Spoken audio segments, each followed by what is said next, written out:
We have been at it now for 21 hours, and we've had a number of substantive discussions with the Iranians. That's the good news. The bad news is that we have not reached an agreement, and I think that's bad news for Iran much more than it's bad news for the United States of America. So we go back to the United States having not come to an agreement. We've made very clear what our red lines are, what things we're willing to accommodate them on, and what things we're not willing to accommodate them on. And we've made that as clear as we possibly could, and they have chosen not to accept our terms.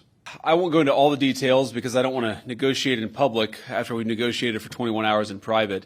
But the simple fact is that we need to see an affirmative commitment that they will not seek a nuclear weapon, and they will not seek the tools that would enable them to quickly achieve a nuclear weapon. That is the core goal of the President of the United States, and that's what we've tried to achieve through these negotiations. Again, their nuclear program, such as it is, the enrichment facilities that they had before, they've been destroyed.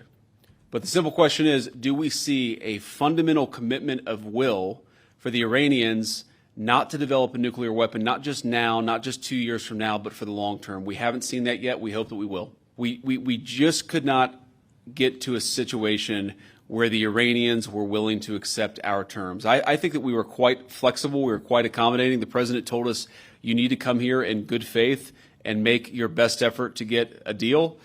We did that. And unfortunately, we weren't able to make any headway. We were talking to the president consistently. I don't know how many times we talked to him, a half dozen times, a dozen times over the past 21 hours.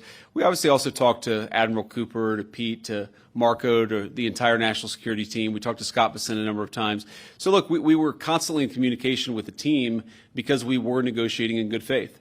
And we leave here with a very simple proposal, a method of understanding that is our final and best offer.